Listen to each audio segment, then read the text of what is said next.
Hey guys, how are you doing? And today we're going to talk about the 5 most common mistakes people do while doing one of the pair minimalist exercise, that is the push-up. Hey guys, your man Vivek here, and let's get into another video.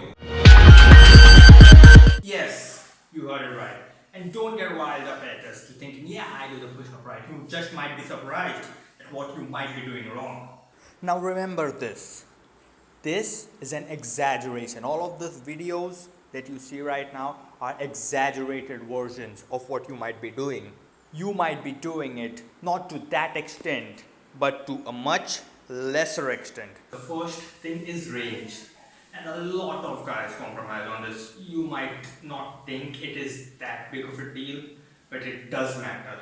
If you don't go for range, your muscle will not be activated. Your muscle is stretched the most when your arms are the farthest, closest to your body, and the ground is closest to your body, and it's the most contracted when your arms are closest. You can technically contract it more by moving your arm above it, but in a standard push-up you can't do that. So the best way is to straighten out your arms completely. And you might be surprised as how many people do this. They compromise on range. If you see a lot of those push-up challenges on YouTube too, a lot of them just bang out reps like this, not really straightening out the arm, and that's good if you are doing a strength challenge where rows aren't that strict. But if your emphasis is on building muscle, the best thing you can do is full range of motion. Now here, look at the speed at which I'm doing the push-ups, and the form is still alright, but the speed at which I'm doing the push-up varies. This is what your push-up should look like. Slow and controlled with good form.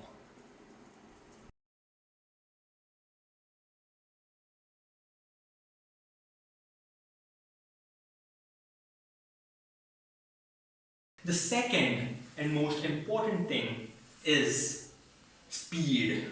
Now, people get caught up with how many reps they can do, which causes the general idea of, because if you do faster, it becomes way easier. And if you don't think that's the case, try to do this. Try to do 10 reps at full speed, no questions asked. Fuck form, just do 10 reps as fast as you can, and then try to do 5 reps of 5 seconds each. And I bet you those 5 reps will be more difficult than the 10 you did. And that is because time over tension. So your muscle is exposed to that same amount of tension for a longer time, which makes it more difficult to do. And that is what you need. You need more stimulus to your muscle to make it grow. Now there are other ways too, but the primary way is time over tension. You can either add tension to it by adding weight, or you can increase the time required to do the same thing. So look at the core tightness. Here I'm doing a push-up. Let's say I'm near my failure and I try to bang out a few more reps. I'll let my core go a bit. The focus has shifted from the entire chest to the lower chest. That's what's happening. You always want your body to be perfectly tight.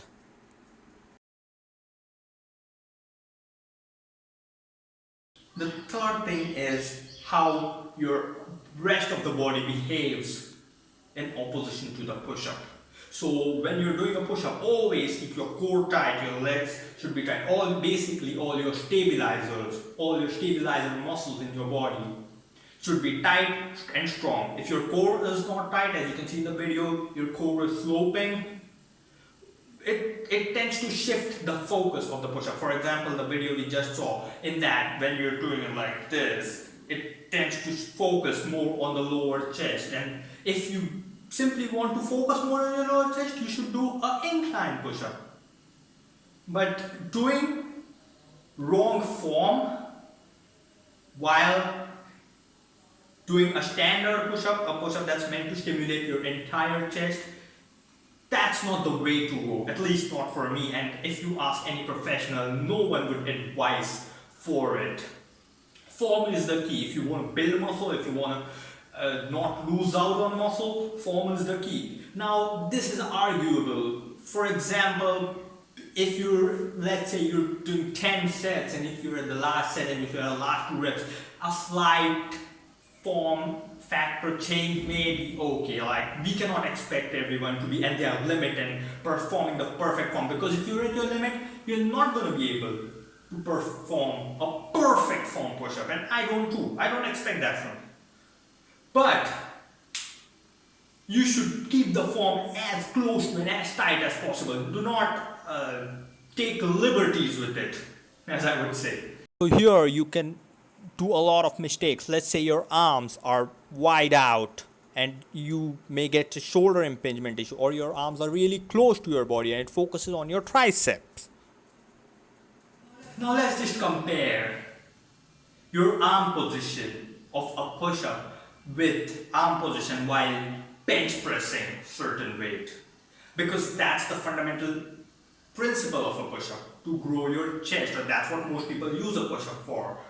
So, and I see this all the time in gym, at home workouts. A lot of influencers do this, and you know, it's kind of disheartening, because to see someone preach something that's not really perfect, and then, well, leave perfect, which is not really right for your body, and then some kid tries it at home and then gets an injury, and then for his considerable amount of time gets bashed by his parents or a lot of people why he shouldn't work out. And this has happened to me, so I know how it feels, right? So if you compare push-up and a bench press, the basic fundamental movement of a push-up or a bench is the same, right?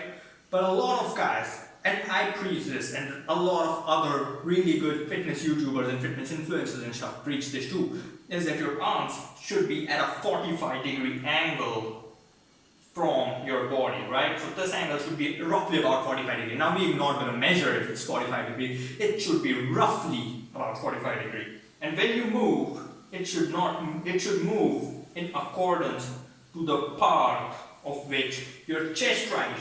So your arm should go like this, as opposed to this or this. If you're doing this, it will stimulate more of your triceps and lower chest.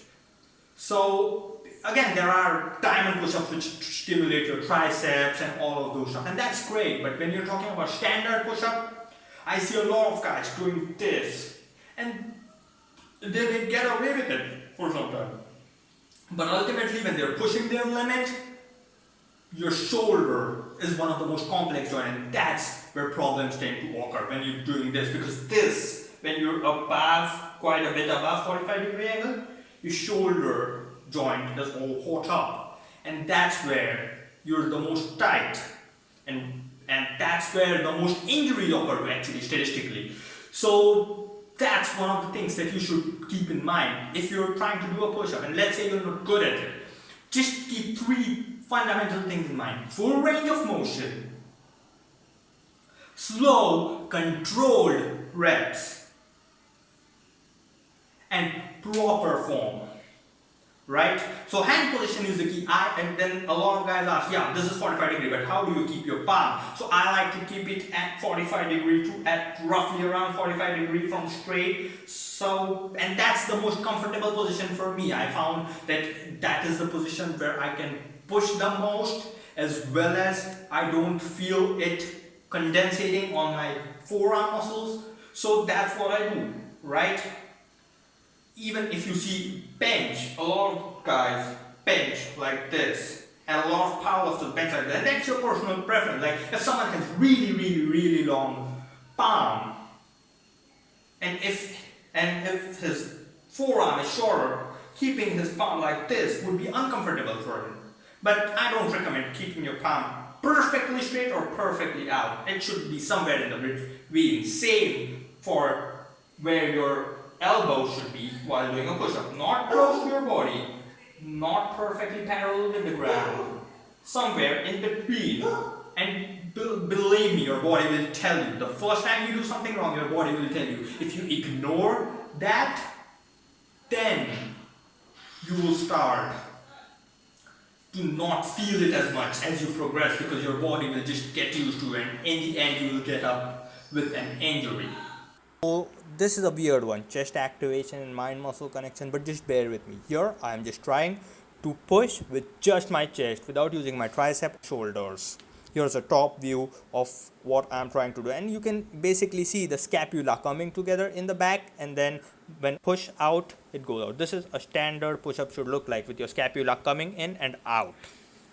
Now the final thing, a lot of people do it wrong, and I don't know how to show it. I mean, honestly, there is no real way of showing it. It's not using your chest for a chest exercise. And it sounds very rhetoric. I understand that.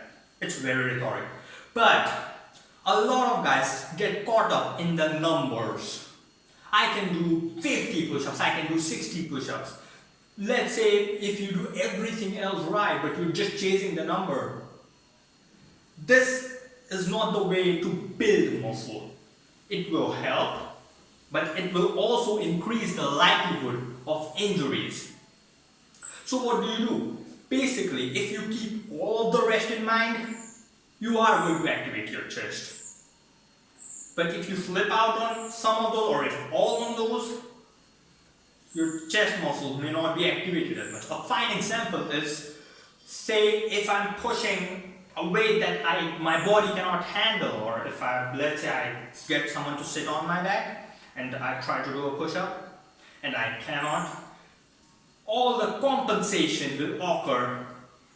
All the muscles that are not essential to doing a push-up, or muscles that should not be worked as much while doing a push-up, will try to compensate. Let me tell you this, our body, especially guys who are very good with physicality, their bodies are extremely good compensators. Meaning, if I was doing a push-up and if my core was not tight, let's say not my core, my abs were not tight, and my abs have given out, my obliques, my rest of the core muscles that support my abs are going to compensate towards it to keep my posture straight, or keep my posture the way I'm most used to keeping it, is a more better way of saying, right? So when you're doing a push-up, always keep your focus on your chest. Mind muscle connection is the key. So when you're pushing up, push up with your chest, as opposed to just trying to go from point A to point B and back,